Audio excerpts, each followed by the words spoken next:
بسم اللہ الرحمن الرحیم۔ السلام علیکم، میں ہوں آپ کا میزبان ساجد گوندل۔ آج 14 مئی ہے، سال 2022۔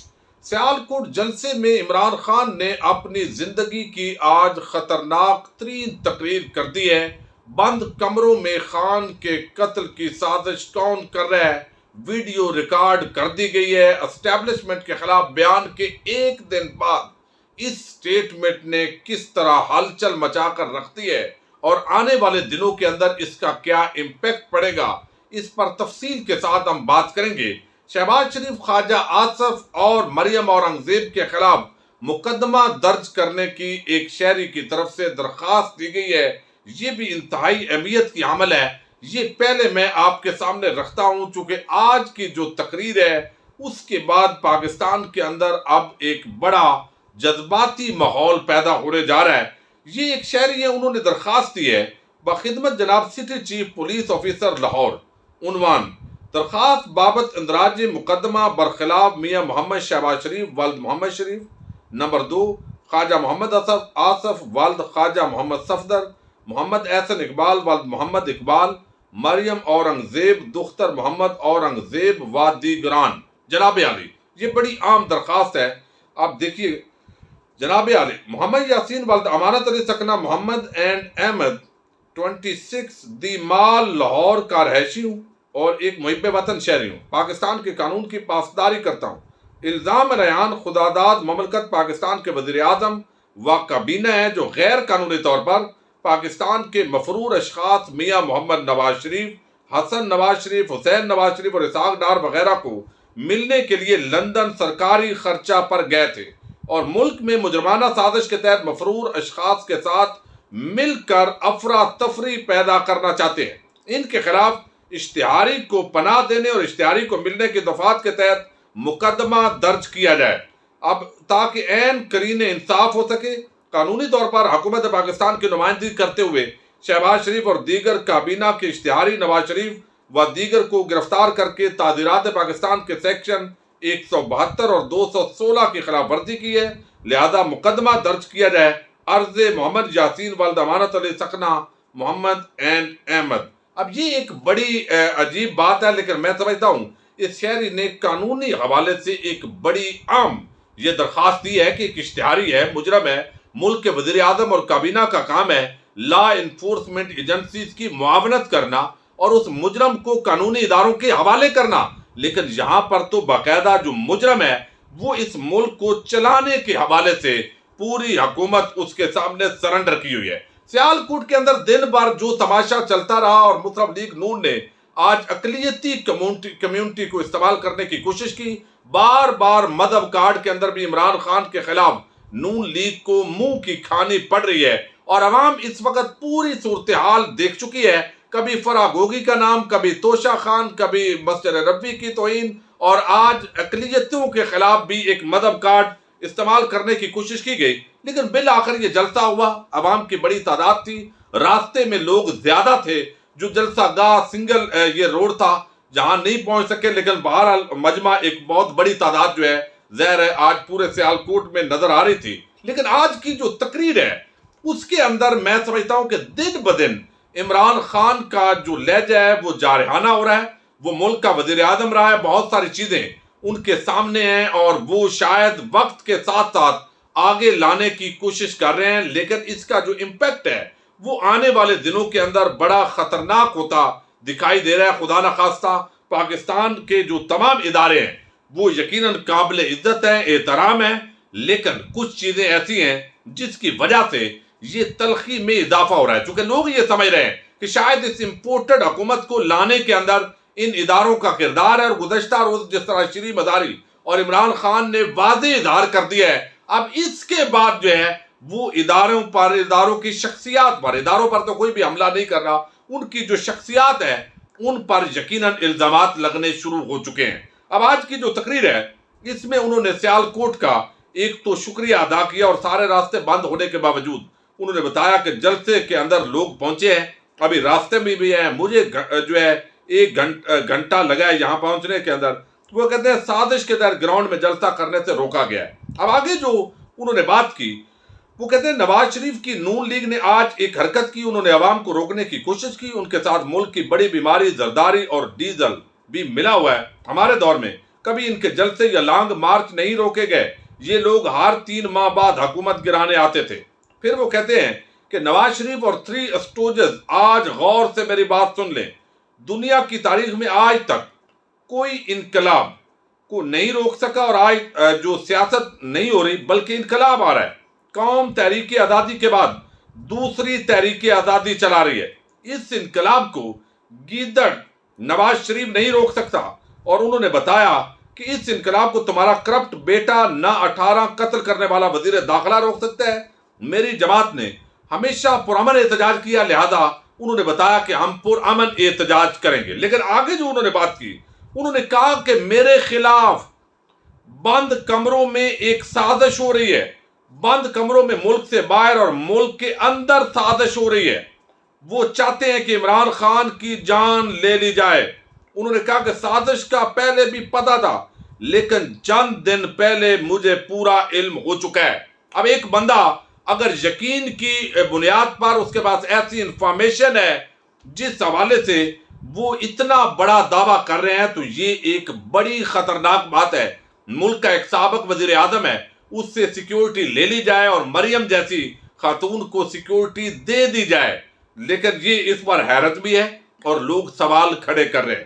اس کے ساتھ جو ہے وہ کہتا ہے، نوجوانوں میں نے ایک ویڈیو ریکارڈ کرائی ہے اور محفوظ جگہ پر رکھ دی ہے، مجھے کچھ ہوا تو ویڈیو ساری قوم کے سامنے آئے گی۔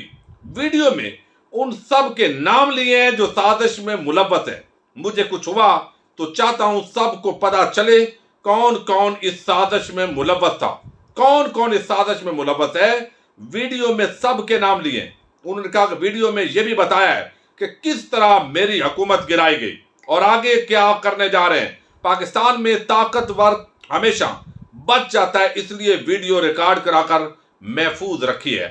یہ ایک بڑی خطرناک بات اس لیے ہے کہ گزشتہ روز پی ٹی آئی کی جو لیڈرشپ ہے، انہوں نے اسٹیبلشمنٹ کو بریکٹ کیا۔ اس پوری جو سازش ہے اس کے ساتھ، چونکہ لوگ سوشل میڈیا پر پہلے تنقید کرتے رہے، لیکن اب جب یہ بریکٹ کیا گیا تو اس کے بعد ایک لوگوں کا جو اعتماد ہے، جو عمران خان پر یقین رکھتے ہیں، وہ اب اسٹیبلشمنٹ کے خلاف کافی بولنا شروع ہو گئے ہیں۔ اور ظاہر ہے ہمارے اداروں کے اندر اداروں کی ایک اہمیت ہے، پاکستان کے اندر اداروں کا بڑا احترام ہے، لیکن کچھ شخصیات کو جب اس طرح کے الزام پر ٹارگٹ کیا جاتا ہے تو یہ ایک بڑا سیریس معاملہ بن جاتا ہے۔ اب انہوں نے کہا کہ ہم ایک اللہ کی عبادت کرتے ہیں اور اسی سے مدد مانگتے ہیں۔ آگے انہوں نے ریاست مدینہ کا ذکر کیا، نبی کریم صلی اللہ علیہ وسلم کے امتی ہیں، لا الہ الا اللہ ہمیں غیرت دیتا ہے کہ ہم ایک غیرت مند قوم ہیں۔ اب یہ بیکاری بن رہے ہیں، چوس چوس کر مقروض کر دیا ہے 30 سالوں کے اندر انہوں نے، اور چیری بلاسم اور سارا انہوں نے بیان کیا۔ پھر انہوں نے کہا کہ نواز شریف نے ساری زندگی کوئی کام ایمانداری سے نہیں کیا۔ نواز شریف جب کرکٹ کھیلتا تھا تو مرضی کا امپائر رکھتا تھا، الیکشن ایمانداری سے کوئی نہیں لڑا، نواز شریف نے کبھی سچ بھی نہیں بولا۔ مشرف دور کے اندر دم دبا کر بھاگ گیا اور کہتا رہا کوئی معاہدہ نہیں کیا۔ نواز شریف نے کہا کہ میں بیمار ہوں، مرنے والا ہوں، اور پلیٹلیٹس گر رہے تھے، ہم نے سوچا شاید یہ اس جہاز پر بھی چڑھے گا، نہیں چڑھے گا، لیکن دیکھا گیا کہ یہ ایک جھوٹا بددیانت خائن آدمی ہے، اور کس طرح اس نے چونا لگایا پوری حکومت کو اور پوری قوم کو۔ بہرحال بھیجنے والوں نے مدد کی اور نواز شریف ملک سے فرار ہو گیا۔ اب پوری جو امپورٹڈ حکومت ہے وہ اس نواز شریف کے قدموں میں بیٹھی ہوئی ہے، اور اس ملک کی تقدیر کے فیصلے ایک سزا یافتہ مجرم کر رہا ہے جو اشتہاری بھی ہے، اور پہلے جو درخواست شہری کی طرف سے دی گئی ہے وہ میں آپ کو بتا چکا ہوں۔ اب اس کے بعد جو نون لیگ والے ہیں اور کچھ جو صحافی ہیں وہ کہیں گے جی نام لے دو، یہ آپ نام نہیں لے رہے، آپ ڈر رہے ہیں۔ یہ چیزیں ہمیشہ ایسے ہوتا ہے کیونکہ ہمارے ملک کے اندر بڑی بڑی سازشیں ہوئی، بڑی جو شخصیات ہیں ان کو راستے سے ہٹایا گیا، اور جب رجیم چینج ہوتی ہے اور خاص طور پر بین الاقوامی جو طاقتیں ہیں انہوں نے بڑی بڑی شخصیات کو ہٹایا ہے، تو میں سمجھتا ہوں کہ ایک تو فول پروف سیکیورٹی جو ہے وہ حکومت کو دینی چاہیے۔ مخالفت، سیاسی مخالفت اپنی جگہ ہے، یہ نقطہ نظر ظاہر ہے ہر ایک کو حق حاصل ہے۔ اور دوسرا، رانا ثناء اللہ جو ہے اگر وہ بدماشی کرے گا اور اس راستے سے روکنے کی اس لانگ مارچ کو کوشش ہوگی اور اس کے اندر کچھ جانوں کا ضیاع کرنے کی کوشش کی گئی تو یہ ایک بڑی خطرناک بات ہوگی، چونکہ اس سے پہلے ٹی وی چینلز کو تقریباً ساتھ ملا لیا گیا، چند 2-3 کو چھوڑ کر، اسی طرح اینکرز تقریباً 90-95% اپنے ساتھ ملا لیے گئے ہیں۔ اب وہ تشدد کی باقاعدہ حمایت کرنا شروع ہو گئے ہیں، یعنی وہ کہتے ہیں یہ بڑے بدتمیز لوگ ہیں، ان کو تو سبق سکھانا چاہیے۔ جس طریقے سے سلیم صافی ایک میں سمجھتا ہوں بڑی بے حیائی اور بے شرمی کے ساتھ ایک ذاتی کسی مسئلے کی وجہ سے عمران خان کے خلاف اور پی ٹی آئی کے ورکرز کے خلاف جس طرح کی سٹیٹمنٹ دے رہے ہیں، اور پھر حامد میر ہے، پورا طبقہ ملامتی ہے، تو جب یہ سارے ایلیمنٹس ملا لیے جاتے ہیں اور چند جو عمران خان کے حمایت والے یوٹیوبر ہیں یا صحافی ہیں، ابھی اطلاعات آ رہی ہیں کہ شاید ان کو بھی حراست میں لے لیا جائے گا اس دوران، تاکہ پورا میڈیا جو الیکٹرانک میڈیا ہے وہ بھی بلیک آؤٹ کرے۔ اور تمام ضلعوں کے اندر مجھے بڑے عام ذرائع نے بتایا ہے، جو ضلعی انتظامیہ ہے ڈسٹرکٹ منڈی بہاؤالدین کی، آپ کہہ لیں کہ باقاعدہ جو پلاننگ ہے وہ مکمل ہے کہ ضلع منڈی بہاؤالدین سے ظاہر ہے، یہ تو ایک مثال ہے، میں نے انفارمیشن لی اور باقی آپ کو ہر جگہ سے علم ہے، لسٹیں بن چکی ہیں کس طرح انہوں نے منصوبہ بندی مزید کرنی ہے، کسی طریقے سے بھی انہوں نے اسلام آباد جانے نہیں دینا۔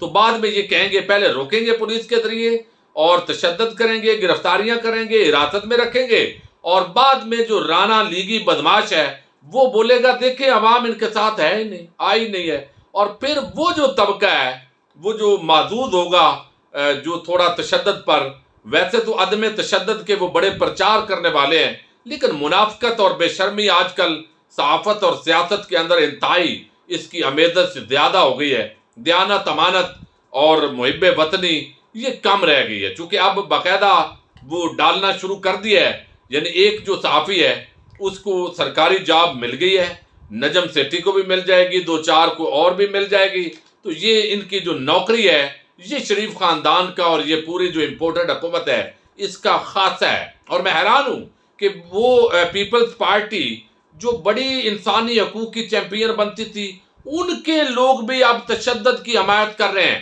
یہ سارے منافق جو ہے ایک طرف ہوں گے اور عمران خان اور عوام ایک طرف ہوگی، لیکن بہتر یہ ہوگا کہ پرامن احتجاج ہو اور وہاں پر لوگ جائیں، ایک جمہوری طریقے سے احتجاج ریکارڈ ہو، اور اس کے مطابق جو بھی آگے حکومت فیصلہ کرے گی، جو بھی پریشر ہوگا روکیں گے، تو مزید جو ہے ملک کو آپ ایسے حالات کی طرف جھونکیں گے۔ پہلے معیشت جو ہے وہ آپ کو علم ہے دگرگوں حالات ہیں، مزید اس کو خراب نہیں کرنا چاہیے۔ مقتدر اداروں کو بڑی سنجیدگی کے ساتھ ان امپورٹڈ حکومت کے جو کارندے ہیں ان کو بہرحال سمجھانا پڑے گا۔ اپنے میزبان ساجد گوندل کو نیکسٹ ویڈیو تک کے لیے اجازت دیجیے۔ اللہ حافظ۔